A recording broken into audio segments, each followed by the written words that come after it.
Hello வணக்கம் உறவுகளே, எல்லோரும் எப்படி இருக்கீங்க? நல்லா இருக்கீங்க நம்புகிறேன். நானும் நல்லா இருக்கேன். 2 வாரமாக ஒரே டிப்ரெஷன் மைண்டில். அப்படியே ஏன்டா வாழ்கிறோம், செத்துடலாமான்ற மாதிரிலாம் ஒரு மனசில் ஒரு போராட்டம். அவ்வளோ பிரச்சனை சுற்றிலும். என் வீட்டுக்காருக்கு வேலையில் பிரச்சனை, வீட்டில் ஹவுஸ் ஓனருக்கும் எனக்கு ப்ராப்ளம். மோட்டர் 2 வாரமாக மோட்ரு சரியில்லாமல் மாடிக்கு தண்ணி இல்லாமல் ரொம்ப கஷ்டமாக இருந்தது. பசங்களுக்கு 2 பேருக்குமே ஃபீவர் வந்துடுச்சு. என்னடா பண்ணுறது, முடியலையே, கையில் ₹1 காசு இல்லாமல் ஆயிட்டு. ரொம்ப கஷ்டமாக இருந்தது. ஏன்டா இந்த வாழ்க்கை கொடுக்குறாரு. ஆனால் நம்ம கோயிலுன்னு போகிறோம், ஆனாலும் நமக்கு எந்த ஒரு விடிவு காலமும் வரமாட்டேங்குது அப்படின்னு சொல்லிட்டு ரொம்ப வருத்தப்பட்டேன். நான் ரொம்ப அழுகாத குறை. சரி, இன்றைக்கி எங்கேயாவது வெளில போகலான்னு என் வீட்டுக்கார் வா, ரொம்ப டென்ஷனாக இருக்க, எங்கேயாவது கூட்டிகிட்டு போகிறேன்னு சொல்லிட்டு கூட்டிகிட்டு போனார். ரொம்ப வருத்தத்தோடு போனேன். துர்க்கை அம்மன் இது காசிமேட்டுக்கிட்ட ரொம்ப தள்ளி போனோம் இந்த கோயிலுக்கு. என் வீட்டுக்கார் கூப்பிட்டு போனேன், அட்ரஸ் தரல, நான் கமெண்ட் பாக்ஸில் கண்டிப்பாக பண்ணுறேன். நான் போய் இந்த காளியம்மன்கிட்ட போனோன்னே ரொம்ப கஷ்டமாயிட்டு. அப்படியே அழுக வந்துடுச்சு எனக்கு. எவ்வளோ சோதனமாக கொடுப்பீங்க, என்னால் முடியல. யாரோட ஹெல்ப்பும் இல்லாமல் தனியாக லவ் மேரேஜ் பண்ணிவிட்டு தனியாக சிங்கிளாக இருக்கிறவங்களுக்கு அந்த வலி என்னன்னு கன்ஃபார்மாக புரியும்.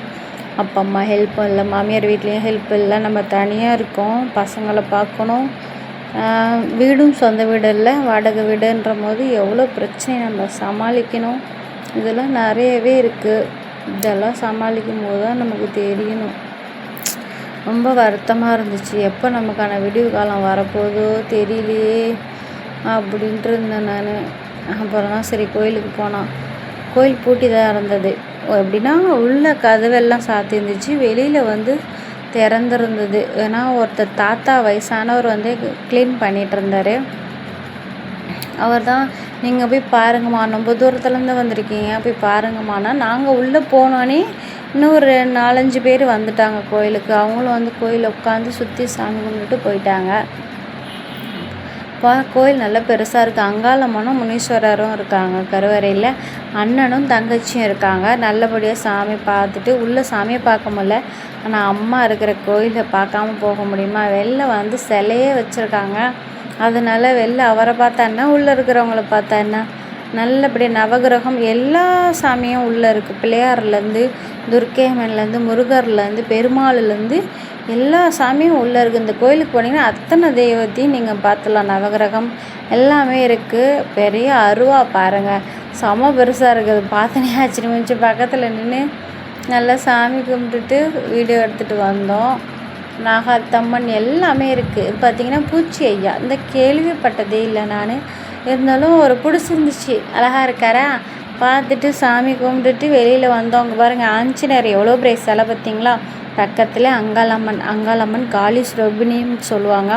காளியோட வரம் அவங்கக்கிட்ட நம்ம குறைகளை சொல்லி அழுதுட்டு வரும் சொல்லிட்டு அந்த அம்மா காலை பிடிச்சி வேண்டிட்டு விழுந்து கும்பிட்டேன். என் வீட்டுக்காரர் ரொம்ப விழாதடி, என்னங்க நீங்கள் வேறு எப்படி சொல்லிட்டு முனீஸ்வரர் பாருங்க, செம்ம பெருசாக கெத்தாக உட்காந்துருக்காரா. இவரையும் பார்த்து நல்லபடியாக கும்பிட்டுட்டு சாமி இது பண்ணிட்டு வந்தேன் நான்.